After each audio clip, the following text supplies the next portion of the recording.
बातें कर रही थी कि अचानक नेटवर्क चला गया। तो मैं आधी रात को छत पर गई थी, लेकिन उस रात को वह छत पर था। उसके चेहरे पर मास्क लगा हुआ था। उसने मुझे दबोच लिया और मेरे मुंह में कपड़ा डाल दिया और मेरे साथ जबरदस्ती की और मेरी जिंदगी बर्बाद कर दी। लेकिन शादी वाले दिन पता चला कि मैं गर्भवती हूँ। तो लड़के वालों ने शादी तोड़ दी। माँ उनके पैरों में गिर गई। तो दूल्हे का बाप बोला, इसकी शादी मुझसे कर दो। माँ मान गई और मेरे ससुर से मेरी शादी हो गई। वह सुहागरात के लिए कमरे में आया। जैसे ही उसने अपने कपड़े उतारे, मेरे होश उड़ गए, क्योंकि उसका आज मेरी शादी हुई थी और मेरी सुहागरात थी। मैं अपने कमरे में बैठी थी और मेरी आंखों में आंसू थे और मेरी हालत बहुत बुरी थी। मेरी आंखों पर लगाया गया काजल फैल चुका था और मेरी लिपस्टिक भी अपनी जगह पर नहीं थी। मेरा पति अभी तक कमरे में नहीं आया था। मेरी हालत बहुत अजीब सी थी, क्योंकि मैं बुरी तरह से रो रही थी। मेरी शादी बड़े ही अजीबोगरीब हालात में हुई थी। फिर भी मैं दिल को तसल्ली देने लगी कि अब शादी तो हो गई है, जिंदगी तो गुजारनी है, मरना तो नहीं है। जिंदगी जैसी भी हो, इंसान को जीने का शौक रहता ही है, चाहे वह इस दुनिया का सबसे बदकिस्मत इंसान क्यों ना हो। लेकिन फिर भी कोई मरना नहीं चाहता। मैं भी मरना नहीं चाहती थी।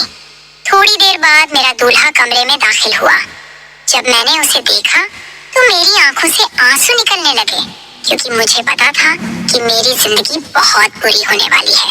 पर जैसे ही उसने मेरी तरफ देखा और अपनी आस्तीन ऊपर की, तो मेरे मुंह से चीख निकल गई, क्योंकि उसके हाथ में मैं सपनों, ख्यालों और उमंगों से भरी हुई एक जवान लड़की थी। मेरा नाम रिया है। मेरी उम्र 22 साल थी। कुछ ही दिन में मेरी शादी होने वाली थी। मेरे सारे घर वाले मुझे किसी राजकुमारी की तरह ट्रीट कर रहे थे। मैं बहुत ज्यादा खुश थी। मेरी शादी मेरी पसंद से नहीं हो रही थी, लेकिन मुझे लड़का पसंद आ गया था। कहा जाता है कि अगर पसंद की शादी नहीं हो तो इसमें यही होता है कि आपको लड़के की तस्वीर दिखा दी जाती है या फिर उससे मिलवा दिया जाता है। अगर आपको लड़का पसंद आ जाए तो आप उससे शादी कर लें। तो इसी को अरेंज मैरिज कहते हैं। मेरी तो घर वालों की पसंद की शादी हो रही थी, मोहब्बत की शादी नहीं। मोहब्बत की शादी वह होती है जिसमें दो लोग एक दूसरे से मोहब्बत करते हैं और उसके बाद शादी करने का इरादा करते हैं। लेकिन मैं अपने घर वालों की पसंद की शादी पर भी खुश थी, क्योंकि लड़का मुझे पसंद था। आजकल घर में बहुत रौनक लगी हुई थी। मेरे पिताजी तो जिंदा नहीं थे, लेकिन मेरी काफी सारी कजिन्स थी। मेरी माँ ने ही मेरे लिए सब कुछ किया था। 2 महीने पहले ही मेरी कजिन्स ढोलक लेकर बैठ गई थी और रोज ही घर में कोई ना कोई हंगामा होता था। रौनक लगी हुई थी। जब लड़की की शादी होती है तो उससे इस बात की खुशी होती है कि मुझे नए नए कपड़े मिलेंगे। मेरी सारी सहेलियां मुझे किसी शहजादी की तरह प्यार करेंगी। मुझे उठकर कोई पानी भी नहीं पीने देगा। लेकिन यह नहीं पता होता कि आगे क्या होने वाला है, पूरी जिंदगी में उसके साथ क्या होना है। और यकीन मानिए, किसी के साथ भी ऐसा नहीं होता। किसी भी लड़की को कोई खबर नहीं होती कि उसकी शादी के बाद उसके साथ क्या होगा। लेकिन इसका मतलब यह नहीं कि आप इन दिनों को एंजॉय नहीं करें। 2-4 महीने, 7 महीने, अगर किसी की किस्मत अच्छी हो तो 1 साल। लेकिन मैं कहती हूँ कि इस वक्त को एंजॉय करना चाहिए। पर न जाने आज मुझे मेरे पिताजी की याद आ गई। मेरी शादी में अब सिर्फ 1 महीना ही रह गया था। अगर वह यहाँ होते तो बहुत खुश होते। उनकी दुआओं की मुझे सख्त जरूरत थी। मैं अपने पिताजी से बहुत करीब थी। उन्हें इस दुनिया से गए 5 साल ही हुए थे। उनके साथ मेरी बहुत ही खूबसूरत और अच्छी यादें थीं। शादी की तैयारियां शुरू हो गई थीं और लाइट्स वगैरह भी लगने लगी थीं। मेरी माँ सब कुछ कर रही थी। उन्होंने कहा कि वह मेरी बहुत अच्छे से शादी करवाएंगी ताकि मुझे हमेशा याद रहे। वैसे देखा जाए तो इन सारी सजावट का लड़की की जिंदगी पर कोई असर तो नहीं पड़ता, लेकिन फिर भी इंसान 2 पल की खुशी मना लेता है, क्योंकि खुशियाँ कोई आपको प्लेट में सजा कर नहीं देता। खुशियाँ तो चुरानी पड़ती हैं, वक्त से, जमाने से। इसलिए शायद रस्म रिवाज बनाए गए हैं। मैं छत पर खड़ी थी। छत पर बहुत खामोशी थी। सर्दियों का मौसम आने वाला था। ठंडी ठंडी हवा चल रही थी। मैं सोचने लगी कि मेरी शादी सर्दियों में हो रही है। यह बहुत अच्छी बात है। मुझे भारी कपड़े पहनने में आसानी होगी और शायद मैं अपने पति के साथ हनीमून पर भी जाऊं। ठंडे इलाके में अपने पति के साथ जाना और समय बिताना हर लड़की का सपना होता है। मेरे लिए भी यह मेरा सपना था। खैर, मैंने अपने आप को संभाला और आंखें बंद कर लीं जब अचानक से किसी ने मेरे मुंह पर हाथ रखकर मुझे खींच लिया। उसकी जकड़ बहुत मजबूत थी। वह मेरा कोई अपना नहीं था। उसने मेरे साथ बहुत बड़ा जुल्म कर दिया, मेरे साथ ज्यादती कर दी। मुझे याद है कि मैंने एक चिड़िया देखी थी। मुझे एक चिड़िया नजर आई थी, लेकिन रात के वक्त चिड़ियाओं कैसे? बस मेरी आंखों के सामने कोई चिड़िया थी, काले रंग की, या शायद वह उस चिड़िया का निशान था। मुझे और कुछ भी याद नहीं था, क्योंकि जब मुझे नीचे उतारा गया मैं बेहोश हो चुकी थी। शायद सब लोग मुझे ढूंढते रहे, तलाश करते रहे, और 2-4 घंटे बाद मैं उनको मिली। छत पर बहुत अंधेरा था। घर को रोशनी से सजा दिया गया था। छत के ऊपर कोई लाइट नहीं लगाई गई थी। छत के ऊपर लाइट का कोई काम ही नहीं था। छत के ऊपर दीवारें भी थीं। दीवारें इतनी ऊंची थीं कि अगर कोई बैठा भी हो तो नजर नहीं आता। इसलिए घर वालों को मेरी तलाश करने में बहुत परेशानी हो रही थी, क्योंकि उस आदमी ने मेरे साथ जबरदस्ती करके मुझे कोने में एक लाश की तरह रख दिया था। कुछ लोग मुझे ढूंढते हुए छत पर भी आए थे, लेकिन मैं उनको नजर नहीं आई। जब सुबह की रोशनी फैलने लगी तो मैं उनको नजर आई और मुझे अस्पताल ले जाया गया। मेरी हालत बहुत बुरी थी। यह बात सिर्फ मेरी माँ और करीबी रिश्तेदारों को ही पता थी। उनको यह नहीं पता था कि मेरे साथ क्या हुआ। मैंने बताया भी नहीं। मैं डर गई थी। मैंने कहा कि मुझे चक्कर आ गया था और मैं बेहोश हो गई थी। मेरी माँ ने कहा, हाँ, जब सारी सारी रात बैठकर तुम लोग गाने गाओगे, मेहंदी लगाओगे, आराम नहीं करोगे, तो फिर यही सब कुछ होगा ना। पूरा दिन, पूरी रात इंसान जागेगा तो ऐसा ही होगा। आज से ऐसा कुछ नहीं होगा। मेरी तो जान ही निकल गई थी। तुम्हें पता है, मैंने तुम्हें कहाँ कहाँ नहीं ढूंढा। मेरी तो पूरी दुनिया ही अंधेरी हो गई थी। मुझे लगा पता नहीं तुम कहाँ चली गई, कहीं तुम्हें कुछ हो तो नहीं गया। मैंने कहा, माँ, आपको परेशान होने की जरूरत नहीं है, अब मैं बिल्कुल ठीक हूँ। तभी माँ कहने लगी, चलो, जो हुआ सो हुआ। आज के बाद तुम अपने आप पर थोड़ा ध्यान दो। शादी के अब ज्यादा दिन नहीं बचे हैं। इतना जागोगी तो चेहरे से रौनक खत्म हो जाएगी। दुल्हन के चेहरे पर रौनक नहीं होगी तो प्यारी कैसे लगोगी? मेरी माँ ने कहा कि अब तुम्हें सिर्फ आराम करना है। मैंने हाँ में सिर हिलाया। हम लोग अस्पताल से घर आ गए। धीरे धीरे वक्त गुजरता गया। मुझ पर जो बीता था वह मैंने किसी को नहीं बताया। मैं अपने होठों को खामोश कर चुकी थी। मैंने उस दर्द को अपने सीने में दबा लिया था और किसी को भी कुछ नहीं बताया। और शादी का दिन भी करीब आ गया। अब शादी के बस 3 दिन ही बचे थे। इन 3 दिनों तक मेरा बहुत ख्याल रखा गया। मेरी उदासी को यही सोचा गया कि शायद मैं अपने पिताजी को याद कर रही हूँ। इस घर से और सबसे दूर जाने वाली हूँ, इसलिए मैं परेशान हूँ। लेकिन मैं ही जानती थी कि मेरे साथ क्या हुआ था। पर मैंने अपनी जबान बंद कर ली थी, क्योंकि मुझे पता था कि इसका नतीजा क्या निकलने वाला था। मुझे नहीं पता कि वह कौन था जिसने मेरे साथ यह सब कुछ किया, लेकिन अभी भी मैं अपनी जिंदगी को बर्बाद होने से बचा सकती थी। खामोश रहकर यह सब कुछ कर सकती थी। मुझ पर क्या गुजर रही थी सिर्फ मैं ही जानती थी, लेकिन किसी को कुछ बता नहीं सकती थी। कभी कभी आंखों में आंसू आ जाते थे। मैं बेकाबू हो जाती तो बस यही बोल देती कि पिताजी की याद आ रही है, आप लोगों से दूर जाने के दुख में परेशान हूँ। बाकी घर में इतनी रौनक लगी हुई थी कि ज्यादा किसी का मुझ पर ध्यान नहीं गया, और मैंने भी अपने ऊपर कंट्रोल करने की बहुत कोशिश की। और आखिर मेरे शादी का दिन आ गया। बस आज का यह दिन गुजर जाता तो मेरी जिंदगी में सब कुछ ठीक हो जाता। वक्त का यही इलाज था कि वक्त गुजर जाता। आप लोग यह सोच रहे होंगे कि शादी भी नहीं करनी चाहिए थी, किसी और की जिंदगी बर्बाद नहीं करनी चाहिए थी, लेकिन यह फैसला करना मेरे बस में नहीं था। यह फिल्मों में हो सकता है, लेकिन असल जिंदगी में बड़ा मुश्किल है। एक लड़की की शादी टूट जाना इससे भी ज्यादा बुरा होता है। हमारे समाज में एक लड़की की शादी टूट जाने से फिर कोई उसे कभी भी इज्जत की नजर से नहीं देखता। मैं अपने लिए इतना बड़ा सजा कैसे चुन सकती थी? मुझे तो पहले ही बहुत बड़ी सजा मिल चुकी थी। अब मैं दूसरी सजा अपने लिए नहीं चुन सकती थी। मेरी एक ननद थी, ससुर थे और मेरी सास थी और मेरा पति एकलौता बेटा था। वह लोग बारात लेकर आ चुके थे। बारात आ गई थी। अभी मुझे बाहर तो बिठाया नहीं गया था, लेकिन मेरी ननद मेरे कमरे में आ गई। उसने मुझे देख लिया और कहा, आप तो बड़ी खूबसूरत लग रही हैं भाभी। वैसे मैं बहुत खूबसूरत थी और आज मैं दुल्हन के जोड़े में बेहद खूबसूरत लग रही थी। मेरी ननद मेरे पास आई और बैठ गई। अभी कुछ ही देर हुई थी कि अचानक से मुझे उल्टी आने लगी। अगर वह मेरे और करीब रहती तो शायद मैं उसके ऊपर ही उल्टी कर देती। मैंने मुंह पीछे कर लिया।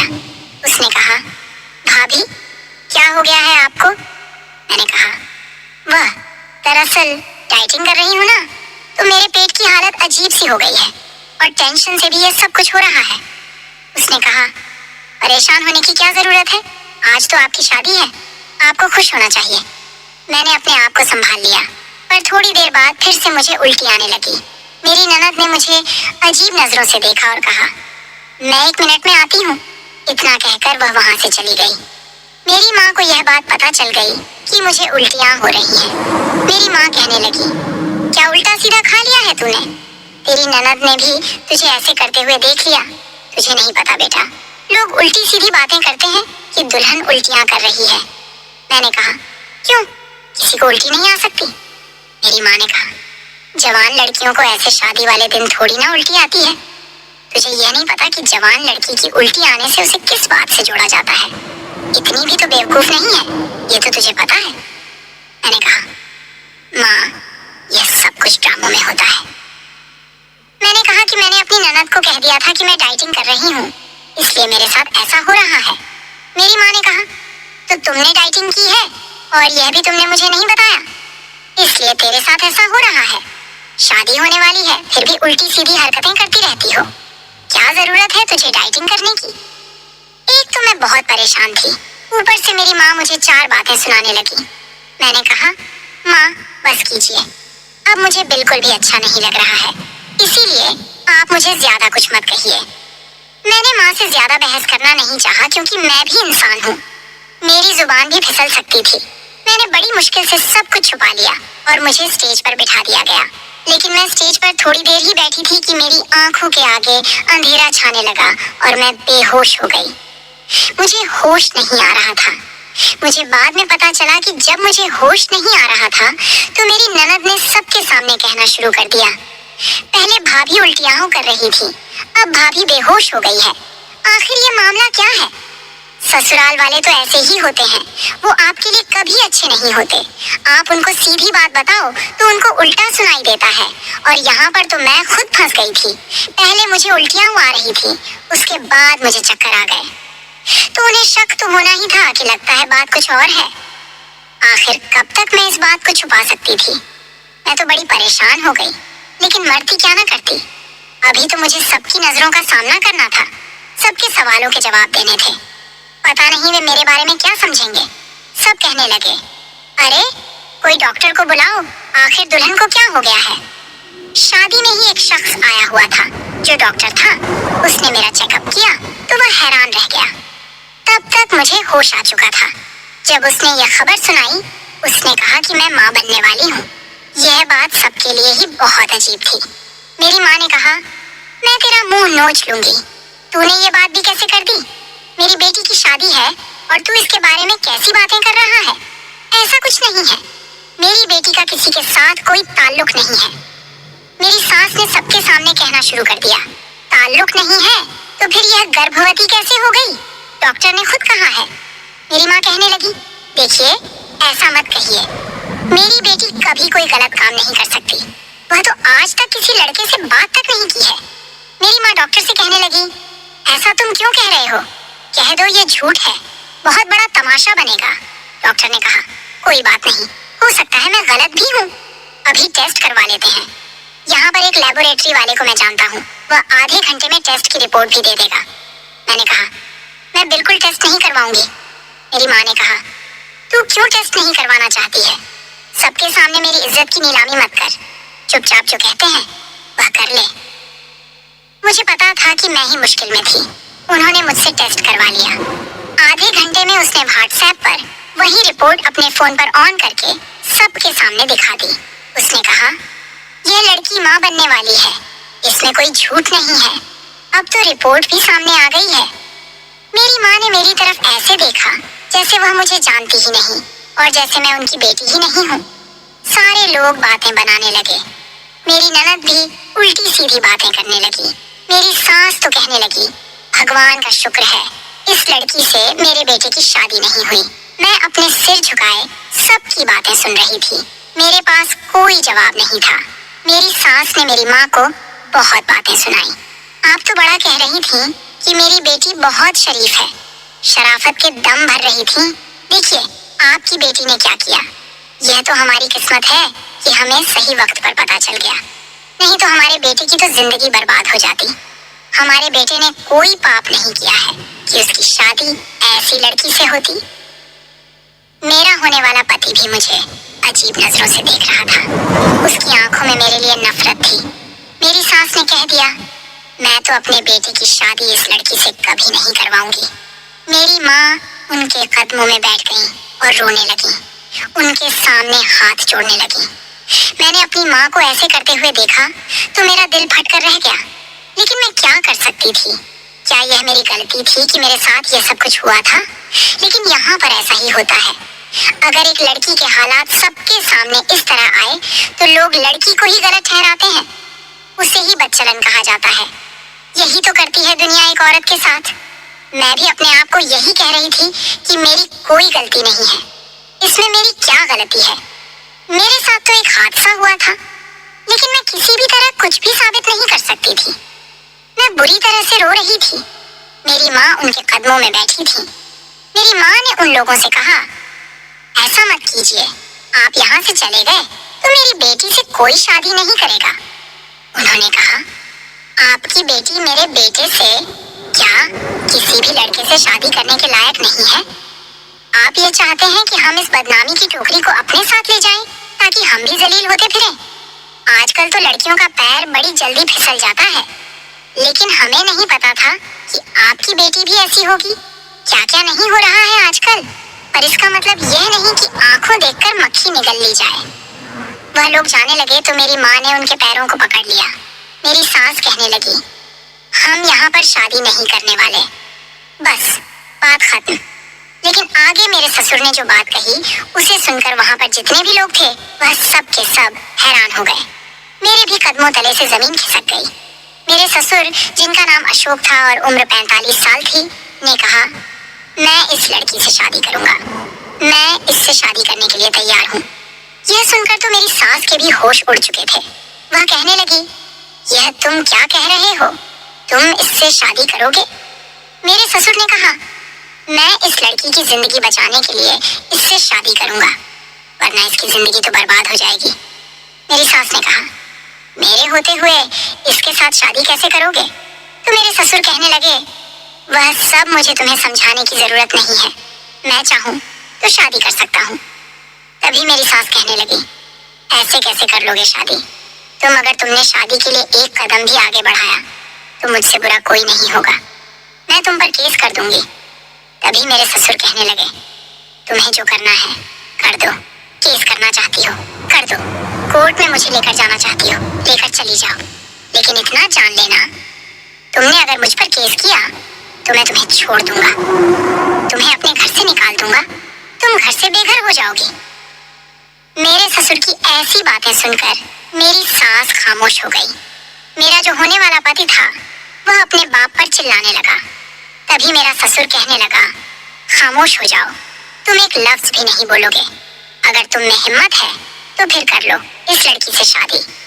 वह अपनी नजरें झुकाकर माँ के पीछे हो गया।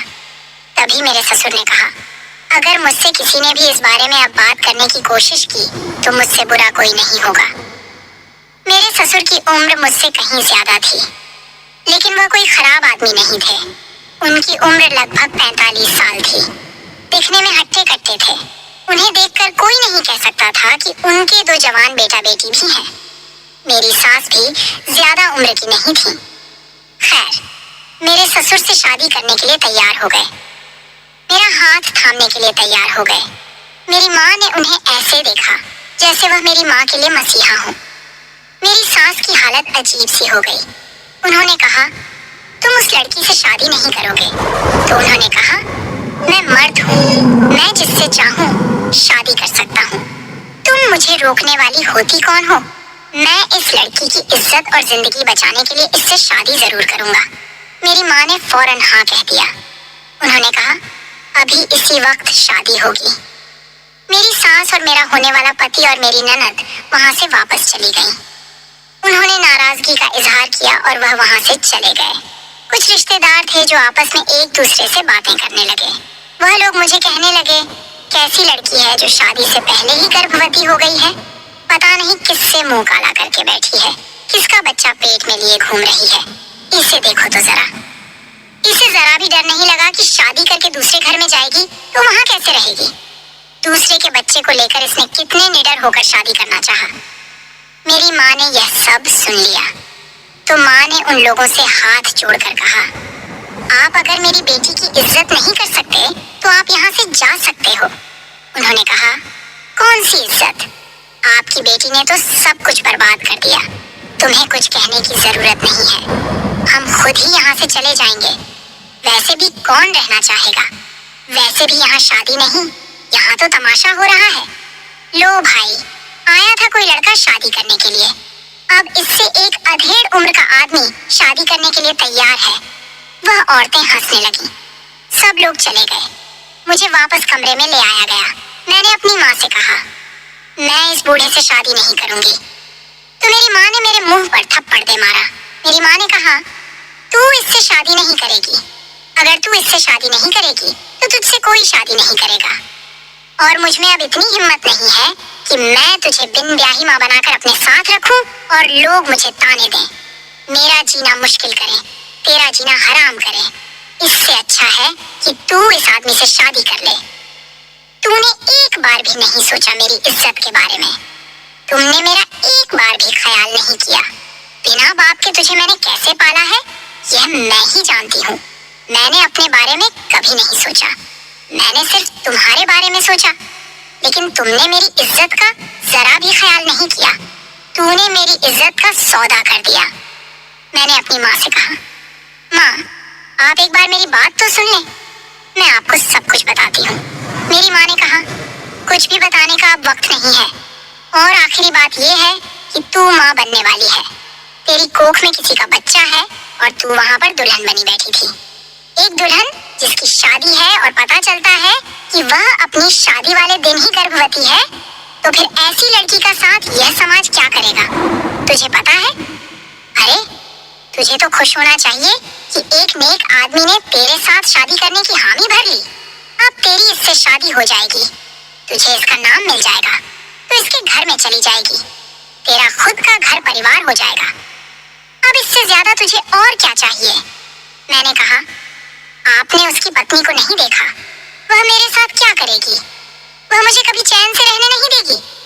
मेरी माँ ने कहा, ये तेरी परेशानी है, मेरी नहीं। वहां जाकर तुझे ये सब कुछ संभालना होगा। अभी यहाँ जो हो रहा है ये मेरी परेशानी है और मुझे इस परेशानी से निकलना है। इस परेशानी के साथ मैं चैन से नहीं जी पाऊंगी। मैंने कहा, माँ, मैं आपके लिए परेशानी बन गई हूँ। मैं आपकी बेटी हूँ। मेरी माँ ने कहा, बेटियां ही तो बड़ी परेशानियां बनती हैं। तभी तो जब बेटियां पैदा होती हैं तो लोग परेशान हो जाते हैं। अब मैं खामोश हो गई क्योंकि मेरी माँ ने ही मेरा फैसला कर दिया था। अब मैं कुछ बोलना नहीं चाहती थी। मैं बैठी रही, जिंदा लाश की तरह, जिसमें कोई जान नहीं थी। मेरी शादी मेरे ससुर अशोक, जिनकी उम्र 45 साल थी, के साथ हो गई। अब वह मेरा पति था। आधे से ज्यादा रिश्तेदार जा चुके थे। जो खड़े थे वह सिर्फ तमाशा देखने के लिए ही खड़े थे। कुछ ऐसे थे जो मेरी माँ को तसल्ली भी दे रहे थे, लेकिन साथ यह भी कह रहे थे कि आपने अपनी बेटी की अच्छी परवरिश नहीं की है। आपका पति भी तो इस दुनिया में नहीं था ना, और आप कमाई में लग गईं। आपने बेटी को छोड़ दिया। काश कि आपने थोड़ा सा ख्याल किया होता तो आज यह हम सबके लिए इतनी बड़ी बदनामी का कारण न बनती। मेरी माँ सबकी बातें सुन रही थी। पता नहीं किस तरह यह सब कुछ बर्दाश्त कर रही थी, किस तरह से वह सब कुछ सुन रही थी और कहां से इतनी हिम्मत लेकर आ रही थी, वही जानती थी। खैर, मेरी शादी हो गई। मेरे पति ने कहा, मैं तुम्हें फिलहाल अपने घर तो नहीं लेकर जा सकता हूँ, क्योंकि इस वक्त मेरी पत्नी वहाँ पर बहुत गुस्से में होगी और कोई ना कोई बात जरूर करेगी। लेकिन मेरी एक रिश्तेदार है, हम उनके घर जाएंगे, 1 हफ्ते वहीं पर रहेंगे और इसके बाद जब मामले ठंडे हो जाएंगे तो अपने घर ले जाऊंगा। मेरी माँ ने मेरे पति से कहा, देखिए, आपने बहुत बड़ा एहसान किया है हम पर। मेरी बेटी से गलती हुई है, वह जवान है और उससे गलती हो सकती थी। आजकल तो आपको पता ही है कि किसी भी लड़की को बेवकूफ बनाना कौन सा मुश्किल काम है। अब मेरी बेटी रिया आपकी पत्नी है, आपके साथ है, आपने उसे कबूल किया है तो आप उसका ख्याल तो रखेंगे ना। उसने कहा, हाँ, क्यों ख्याल नहीं रखूंगा, मैंने सोच समझ कर ही शादी की है। पर आप परेशान मत होइए, मैं आपकी बेटी का बहुत ख्याल रखूंगा। मैं ये सोचकर हैरान थी कि इस आदमी ने कैसे मुझसे शादी कर ली, कैसे उसने यह सब कुछ कबूल कर लिया। आखिर मैं उन सब की नजर में एक बदचलन लड़की थी और मेरे पेट में किसी और का बच्चा भी था। पता नहीं इस आदमी के अंदर शायद बहुत रहमदिल था। एक वह आदमी था जिसने मेरे साथ यह जुल्म किया और एक यह आदमी है जो मेरी मदद कर रहा था। मेरे दिल में उसके लिए मोहब्बत तो नहीं जागी थी, लेकिन इज्जत जरूर पैदा हो गई थी। उसने मुझे इस दर्द से बचा लिया। मेरी माँ ठीक कह रही थी, क्योंकि जो भी हो यह सच था कि मैं माँ बनने वाली थी और मेरे पेट में किसी का बच्चा था। उसने मेरे साथ शादी कर ली। खैर 2-4 घंटे में अपनी माँ के घर ही बैठी थी, लेकिन न मेरी माँ मुझसे कोई बात कर रही थी और न ही कोई और। मैंने अपनी माँ से कहा, अगर मेरी परवाह नहीं है आपको तो फिर यह क्यों कह रही थी कि मेरी बेटी का ख्याल रखना। मेरी माँ ने कहा, चाहे कुछ भी हो, रहेगी तो तू मेरी बेटी ही, लेकिन जो तुमने किया है उसके लिए मैं तो तुझे कभी माफ नहीं करूंगी। अपने घर चली जा और वापस मेरे घर आने की कोई जरूरत नहीं है। बार बार चक्कर लगाने की कोई जरूरत नहीं है। मैंने कहा, माँ, मैं आपको सब कुछ बताना चाहती हूँ। मेरी माँ ने कहा, क्यों, मुझे किस्सा सुनाकर मेरा दिल जलाना चाहती हो? क्या बताओगी मुझे कि कैसे उस लड़के से मिली थी? तुम लोग छिप छिप कर एक दूसरे से मिलते थे। अगर तुम किसी और लड़के को पसंद करती थी तो फिर तुमने शादी के लिए हाँ क्यों की? तुमने पहले मुझे क्यों नहीं बताया कि तुम किसी और लड़के को पसंद करती हो? मैं तुम्हारी शादी उसी से हंसी खुशी करवा देती। तुम्हें इतना तमाशा करने की क्या जरूरत थी? तुमने खुद का तमाशा तो बनाया ही, मेरी परवरिश का भी तमाशा बना दिया। तुम्हारा बाप भी इस दुनिया में नहीं है। वह भी अगर जिंदा होता तो तुम्हारी पसंद को जरूर समझता। तुमने यह कैसे समझ लिया कि तुम्हारी माँ नहीं समझेगी? तुम्हें मुझे बता देना चाहिए था, कम से कम मुझे बता देना चाहिए था। मैंने कहा, माँ, आप मेरी बात नहीं सुन रही हैं। आप मेरी बात सुनेंगी? आपको लगता है मैं ऐसा कर सकती हूँ? मैं आपकी बेटी हूँ, आपने मेरी परवरिश की है। क्या आपको अपनी परवरिश पर भरोसा नहीं है? आपको मुझ पर यकीन नहीं है? मैं मानती हूँ, लेकिन कम से कम आप अपनी परवरिश पर तो यकीन करें। तभी माँ कहने लगी, मैं अपनी परवरिश पर कैसे यकीन करूं? आजकल तो बच्चे माँ बाप के हाथों से निकल गए हैं। और हाँ, मुझे तुम पर बड़ा मान था, लेकिन तुमने मेरा मान खराब कर दिया। मुझे अब उस बारे में कोई बात नहीं करनी। मैं माँ के पैरों में बैठ गई और उनको बताना चाहती थी कि मेरे साथ क्या हुआ है। मैं अपनी माँ को अपने बारे में बताने ही वाली थी कि मेरे पति मुझे लेने के लिए आ गया और मेरी माँ ने मुझे उसके साथ विदा कर दिया। हम विदा होकर अपने पति के दोस्त के घर आ गए। मैं एक जगह बैठ गई। इस घर में कोई भी नहीं था, बस मेरा पति था। मैं इधर उधर देख रही थी तो मेरा पति एक कमरे में गया। मैंने उसे झांक कर देखा तो वह बेड बना रहा था, कमरे को सेट कर रहा था। मैं देखकर वापस अपनी जगह पर बैठ गई। थोड़ी देर बाद मेरा पति मेरे पास आया। उन्होंने कहा, जाओ कमरे में, थोड़ी देर में आता हूँ। मैं जाकर बिस्तर पर बैठ गई। लगभग 10 मिनट बाद मेरा पति मेरे कमरे में आया। उसने मेरा घूंघट उठाया। मेरी मुंह दिखाई में उसने 15,000 रुपए मेरे हाथों में रख दिए। मैं उन रुपयों को अपने हाथों में रखकर चुपचाप खामोशी के साथ बैठी थी। मैं बहुत ज्यादा परेशान हो रही थी। मेरे चेहरे का सारा मेकअप बिखर चुका था।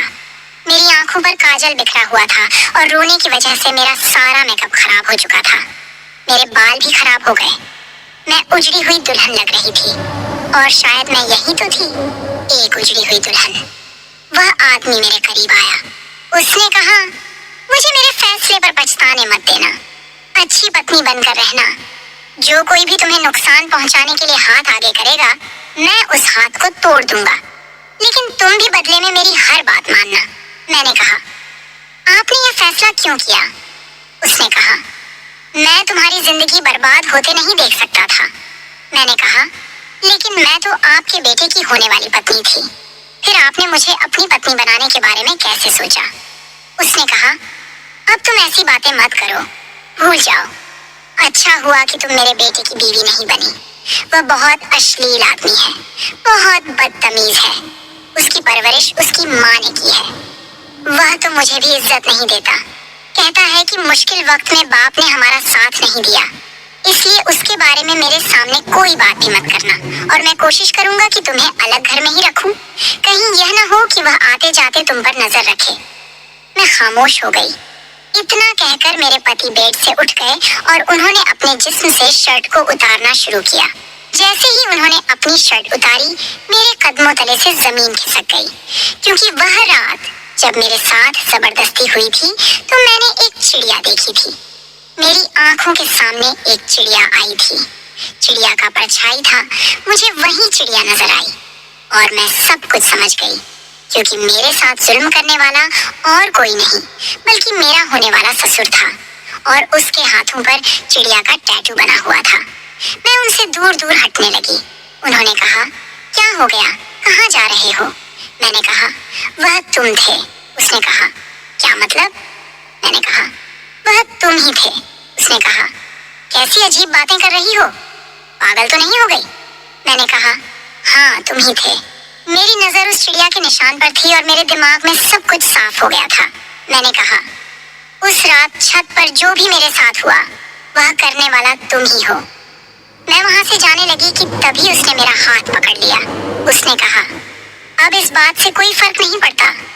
तेरे पेट में मेरा बच्चा है और मैं ही तेरा पति हूँ। अब अपनी माँ की और अपनी इज्जत बचाओ और चुपचाप अपनी जिंदगी मेरे साथ गुजार दो। बस अब मुझे पता था कि मुझे क्या करना है। मैंने एक गुलदस्ता उठाया और उस शख्स के सिर पर दे मारा और मैं वहां से भाग गई। सीधे अपनी माँ के पास आई और उसे सब कुछ बता दिया। मेरी माँ हैरान रह गई। मैंने कहा, माँ, मैं झूठ नहीं बोल रही। मुझे आपकी कसम, आपने मुझे बात करने का मौका ही नहीं दिया। और मैं भी सोच रही थी कि न जाने कौन था जिसने मेरे साथ ये सब कुछ किया। लेकिन मुझे मेरा मुजरिम मिल गया है। वह आदमी अशोक है। उसने ही मेरे साथ ये सब कुछ किया। उसने मुझ पर गंदी नजर रखी थी। उसने जब से मुझे देखा, उसकी नीयत खराब हो गई। उसने मेरे साथ यह सब इसलिए किया क्योंकि वह चाहता था कि मैं उसके बेटे से शादी न करूं, बल्कि उससे शादी करूं। अगर वह यह सब न करता, तो मेरी शादी उसके बेटे के साथ होती। इसलिए उसने मेरे साथ यह सब किया ताकि मेरा तमाशा बन जाए और वह सबके सामने मेरा हाथ थामकर महान बन जाए। मेरी माँ ने मुझे गले से लगा लिया और कहा, मुझे माफ कर दे मेरी बच्ची। मैंने जल्दी जल्दी में तेरे साथ क्या कर दिया, तेरी जिंदगी बर्बाद कर दी। हम कल ही पुलिस स्टेशन जाएंगे और इस आदमी पर केस करेंगे। यह सब कुछ बहुत मुश्किल होगा, लेकिन मैं तुझे उस आदमी के हाथों नहीं पड़ने दूंगी। हमने उस आदमी पर केस कर दिया। ये सब कुछ बहुत मुश्किल था। शायद मुझे बहुत सारे सवालों के जवाब देने पड़ते, पर अभी केस चल रहा है। इस सब में मेरे बच्चे का कोई कसूर नहीं। मैं बच्चे को पैदा करूंगी, इस दुनिया में लाऊंगी, अच्छा इंसान बनाऊंगी। पता नहीं मेरे साथ इतना सब कुछ क्यों हुआ, लेकिन बस तसल्ली है तो इस बात की कि मेरी माँ मेरे साथ खड़ी है। लोगों को पता है कि बुरा मेरे साथ हुआ है। लोग फिर भी बातें करते हैं, लेकिन अब मुझे किसी की परवाह नहीं। बस मुझे बहुत ज्यादा हिम्मत से काम लेने की जरूरत है और उम्मीद है कि सब कुछ ठीक हो जाएगा। मैंने अब सोच लिया है कि मुझे अपनी जिंदगी को आगे बढ़ाना होगा। मेरी माँ का साथ और उनकी हिम्मत मेरे लिए बहुत जरूरी थी। पुलिस स्टेशन जाने के बाद जब हमने केस दर्ज करवाया, तो पुलिस ने मेरी बात ध्यान से सुनी। मैं हर एक डिटेल को याद करने की कोशिश कर रही थी। जो भी मैंने उस रात देखा और महसूस किया, सब कुछ। पुलिस ने मुझे सपोर्ट दिया और कहा, आपको डरने की जरूरत नहीं, हम आपकी मदद करेंगे। इस बात ने मुझे थोड़ा आत्मविश्वास दिया। मेरे केस की सुनवाई का दिन आया और मैं कोर्ट में गई।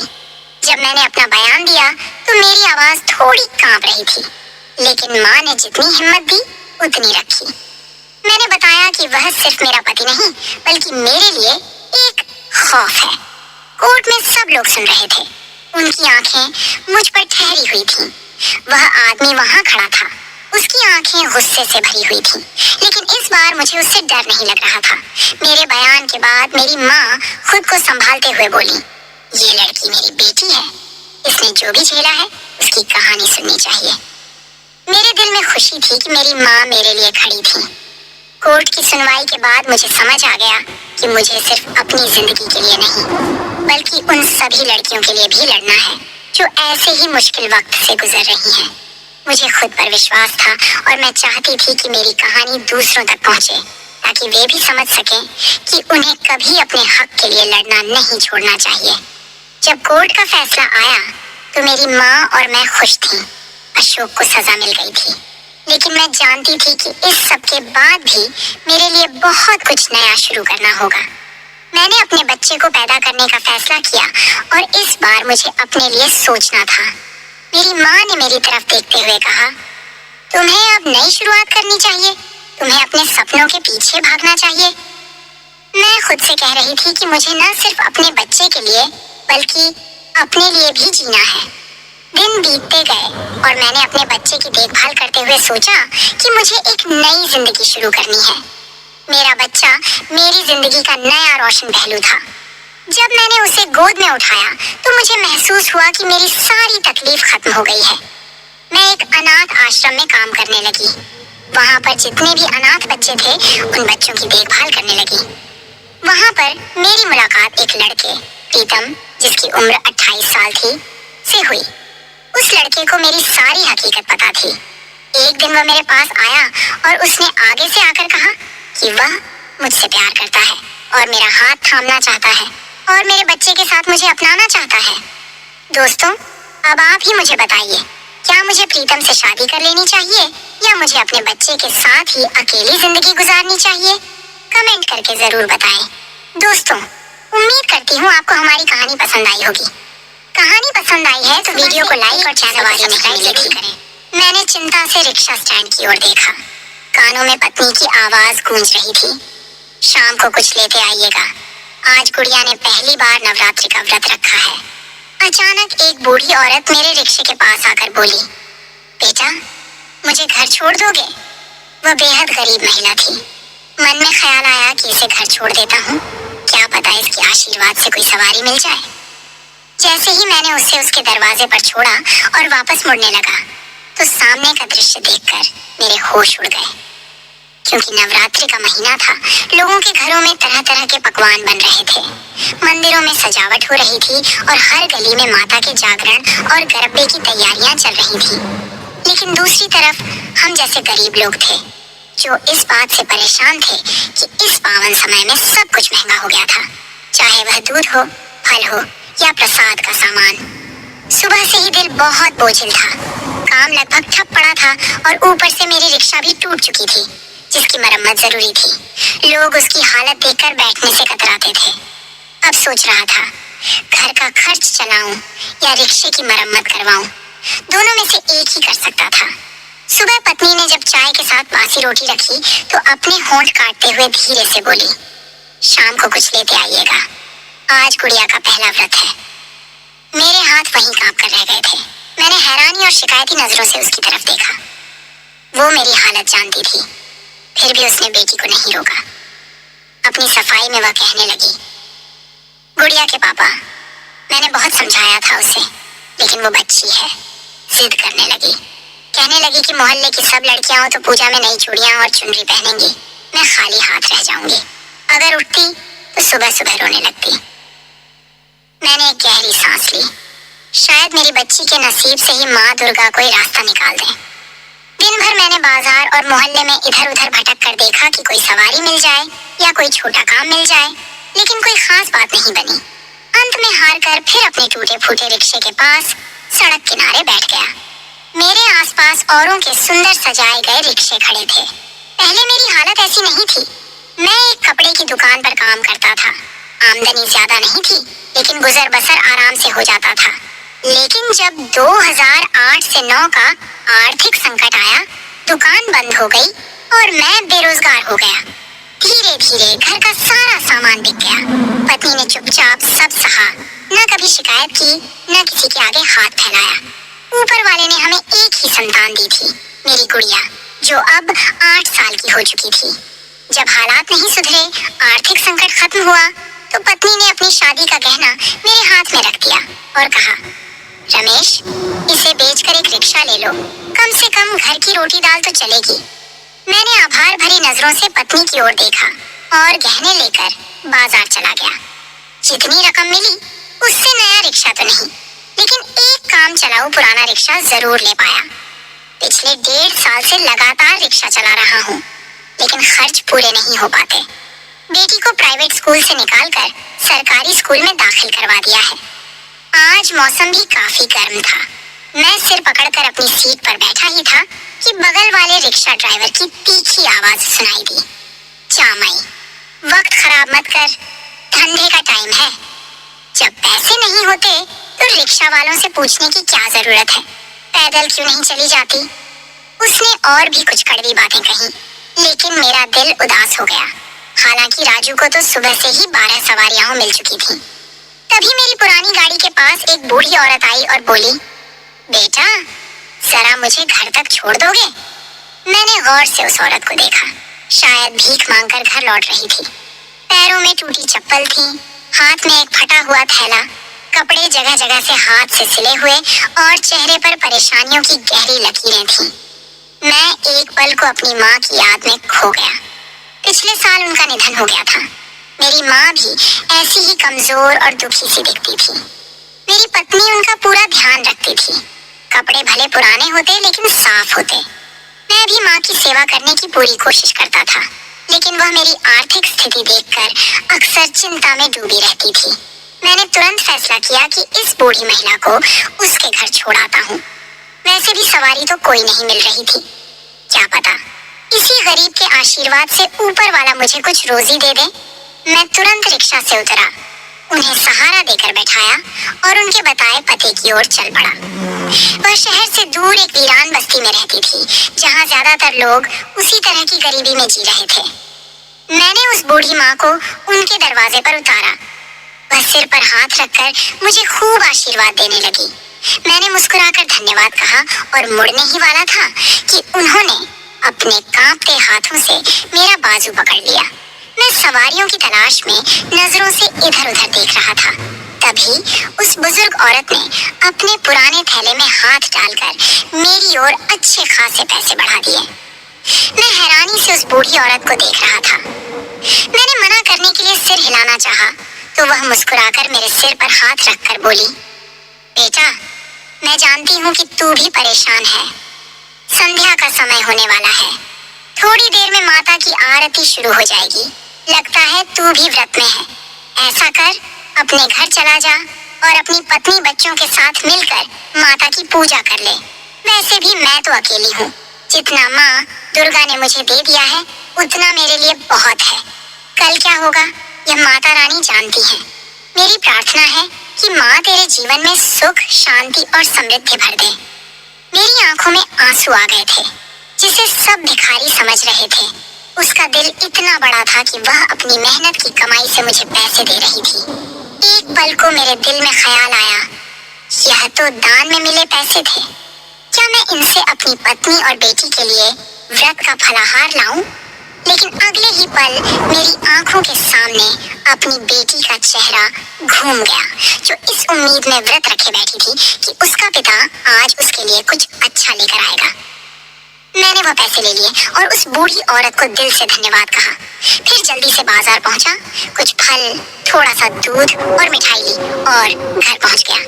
पत्नी ने सामान देखा तो बहुत खुश हो गई और फटाफट आरती की तैयारी में लग गई।